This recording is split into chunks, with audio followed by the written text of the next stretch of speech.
बहुत समय पहले की बात है। एक गांव था चंदनपुर।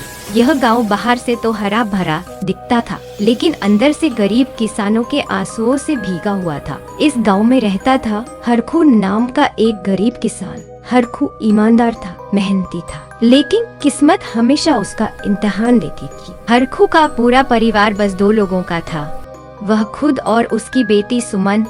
सुमन पढ़ी लिखी, समझदार और हालात को समझने वाली लड़की थी। हरखू ने पेट काटकर उसे शहर में पढ़ने भेजा था। उसी गांव में रहता था सेठ भवानीलाल। लालच की जीती जागती मिसाल। सेठ के पास ढेर सारी जमीन थी, लेकिन दिल बिल्कुल बंजर। वह गरीब किसानों को ठेके पर जमीन देता और शर्तें ऐसी रखता कि किसान चाहे जान लगा दे, फसल से पेट सेठ का ही भरता।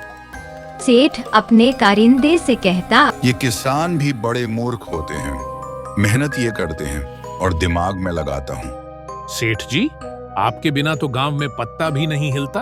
कारिंदा चापलूसी करता, सेठ हंसता।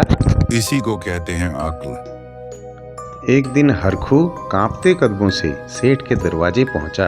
अगर थोड़ी जमीन मिल जाए तो मेरा घर बच जाएगा। सेठ ने ऊपर से नीचे देखा। शर्तें मेरी होंगी, फसल आधी तुम्हारी आधी मेरी। हरखू खुश हो गया। हरखू ने दिन रात मेहनत की, फसल खूब लहराई, लेकिन कटाई के वक्त सेठ ने चालाकी से अच्छी फसल उठा ली। हरखू के हिस्से फिर निराशा आई। हरखू बोला, गरीब होना ही सबसे बड़ा गुनाह है। कुछ महीनों बाद सुमन शहर से लौटी। गांव का हाल देखकर उसका दिल भरा। बाबा, अब बहुत हो गया, अब यह खेल खत्म होगा। अगले दिन सुमन खुद सेठ के पास गई। मुझे जमीन ठेके पर चाहिए। लड़की होकर खेती करेगी? खेती मेरी रगों में है। सेठ ने सोचा। सेठ हंसा, शांत स्वीकार है, शर्त सुन लो। ऊपर का हिस्सा मेरा, नीचे का तुम्हारा। मंजूर है। सुमन ने इस बार सलजम की फसल लगाई। कटाई आई। सेठ ने पत्ते ले लिए और सुमन सारी सलजम घर ले आई। सेठ का चेहरा उतर गया। दूसरी बार सेठ बोला, नीचे मेरा, ऊपर तुम्हारा। सुमन बोली, मंजूर है।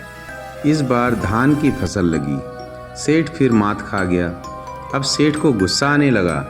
तीसरी बार सेठ बोला, ऊपर भी मेरा, नीचे भी मेरा, बीच तेरा। सुमन बोली, जैसा आप कहें। इस बार सुमन ने गन्ने की खेती कर दी। सेठ पूरी तरह हार गया। सेठ सिर पकड़ कर बैठ गया और बोला कि आज समझ में आया कि लालच की खेती कभी फल नहीं देती। और सुमन बोली, सेठ जी, मेहनत करने वाले का हक छीनना पाप है। सेठ की आंखें खुल गई। उसने सभी किसानों की जमीन लौटा दी। गांव में फिर हंसी लौट आई।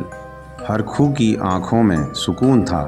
सुमन बोली, दिमाग अगर सच्चाई के साथ हो तो सबसे बड़ा जमींदार भी हार जाता है। यदि ये कहानी आपको पसंद आई हो तो इसी तरह की और कहानी पाने के लिए please like, share and subscribe करें।